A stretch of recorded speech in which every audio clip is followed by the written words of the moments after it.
Welcome to the Explainer, everyone! I am so incredibly pumped you're here today because we are going to explore some of the absolute most fascinating microscopic building blocks of life itself. Honestly, if you've ever wondered how your body builds muscle, transports oxygen, or even just holds your cells together, you are in the exact right place. Today, we're talking about protein. But we aren't just talking about a chicken breast on your dinner plate, we are zooming all the way down to the atomic level to figure out exactly how these incredible molecules work. So let's dive right in. Here is our roadmap for today. We're going to hit the building blocks, essential versus non-essential amino acids, how we actually make the protein, the 4 structural levels, and finally, why shape completely determines function. Let's get to it. But hey, before we get to the heavy lifting, let's do a quick mental check. When you think about the big 3 macronutrients, carbohydrates, fats, and proteins, structurally speaking, right down at the chemical level, what fundamentally makes protein the odd one out? Got a guess? It's nitrogen. Notice this really crucial distinction here. Just like carbs and fats, proteins contain your standard carbon, hydrogen, and oxygen. But proteins are literally the only macronutrient rocking nitrogen right there in their core structure. And honestly, that specific little atomic tweak is what makes absolutely everything we're about to discuss possible. All right, section 1, the building blocks. It's time to meet the amino acids. So, the magic number here is 20. There are exactly 20 different naturally occurring amino acids. You can kind of think of them like an alphabet. Just like we use 26 letters to write every single word in the English language, our bodies mix and match these 20 amino acids to build absolutely every single protein we need to survive, nourish, and renew ourselves. Now, the big question is, how do these 20 amino acids differ from one another?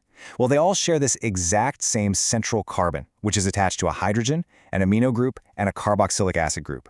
But the real magic happens at the side chain, which we usually just call the R group. This side chain is basically a chemical fingerprint. Some side chains are just a single, tiny hydrogen atom, while others are these massive, complex carbon rings. And because of these side chains, some amino acids become hydrophilic, meaning they absolutely love water, while others repel it.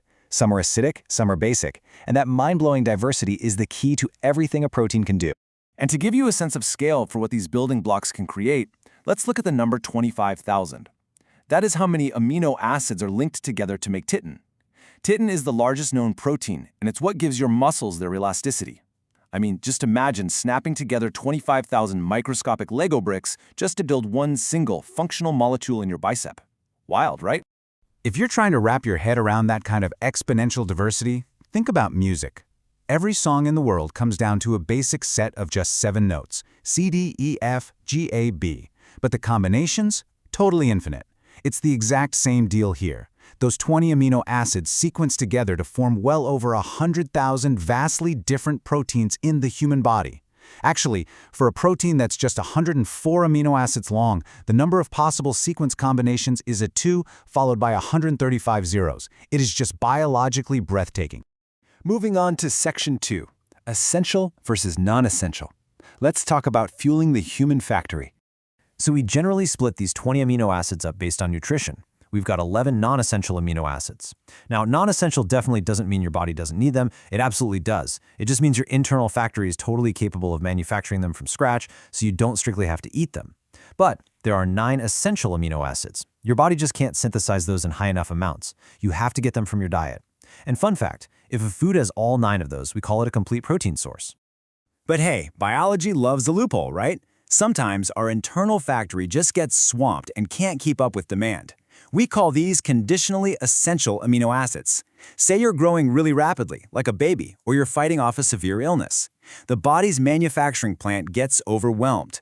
Suddenly, some of those 11 non-essential amino acids actually have to be brought in from the outside through your diet just to meet your body's urgent needs. Okay, section 3, making the protein. Let's decode the blueprint. This whole manufacturing process happens in 3 really elegant steps. First up, transcription. Deep inside the nucleus of your cells, your DNA holds the master blueprint, and that gets copied into a messenger molecule called mRNA. Step 2 is translation.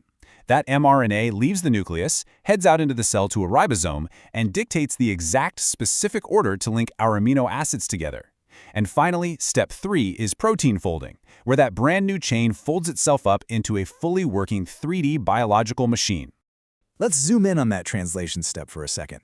This is where we build what's called a polypeptide chain. As the amino acids get lined up by the mRNA, they're snapped together by these special connections called peptide bonds. And a cool little chemistry fact, forming that bond actually releases a tiny molecule of water. Anyway, I want you to picture this polypeptide chain as this beautifully organized, colorful string of beads. Every single bead is an amino acid sitting exactly where the DNA told it to be. Which brings us perfectly to Section 4, the 4 structural levels, visualizing the fold. So let's watch this thing build up, level by level. The primary structure, that's just your 1D string of beads, that straight polypeptide chain we just talked about. But remember those unique side chains? Since some of them magnetically attract and others totally repel, the string naturally starts to twist and bend. That creates our secondary structure, folding into springy coils or pleated sheets. Then it folds over on itself even more to form the tertiary structure. That's its unique, fully three-dimensional functional shape. And finally, for some massive proteins like hemoglobin, we get a quaternary structure. That's when multiple folded chains literally lock together to build one giant superprotein. But here's the catch. This incredible molecular origami is fragile. It can be easily destroyed, and that's called denaturation. Denaturation is simply the unfolding of a protein. If you subject a protein to severe heat, an extreme acid or base environment, heavy metals, or alcohol, the delicate chemical bonds holding that 3D shape together just snap. The protein completely unravels, and worst of all, it suffers a total loss of its function. You know what? You've actually watched this happen in your own kitchen. Think about cooking an egg for breakfast. The egg white starts out completely clear and liquidy, but the second it hits the heat of that frying pan, boom. The proteins in the egg white denature. They unfold, they tangle up together, and they physically change into a solid, opaque white structure.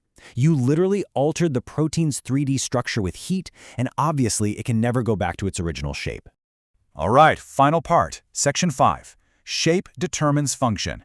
This is truly the golden rule of biology. To really hammer home why this structural stuff is so absolutely crucial, let's compare normal hemoglobin to sickle cell hemoglobin. Normal hemoglobin folds up perfectly to create a smooth, donut-shaped red blood cell that just glides effortlessly through your veins. But with sickle cell anemia, there's a single genetic typo. Just one incorrect amino acid gets dropped into that massive chain, and that one wrong bead changes the entire fold, leaving you with a rigid, crescent-shaped cell. It becomes sticky, it catches on the tiny walls of your blood vessels, and it just totally fails to carry oxygen properly. Literally one tiny change in shape and the entire function is devastated. Which leaves us with a pretty wild thought to wrap up our explainer today. If shape fundamentally dictates biological function, down to the exact, precise arrangement of these microscopic molecules, how might our daily environment, our stress levels, and our dietary choices be actively rewriting the molecular music of our own bodies right now? It's incredible to realize that the food we eat literally gives us the alphabet to write our own existence. Thank you so much for joining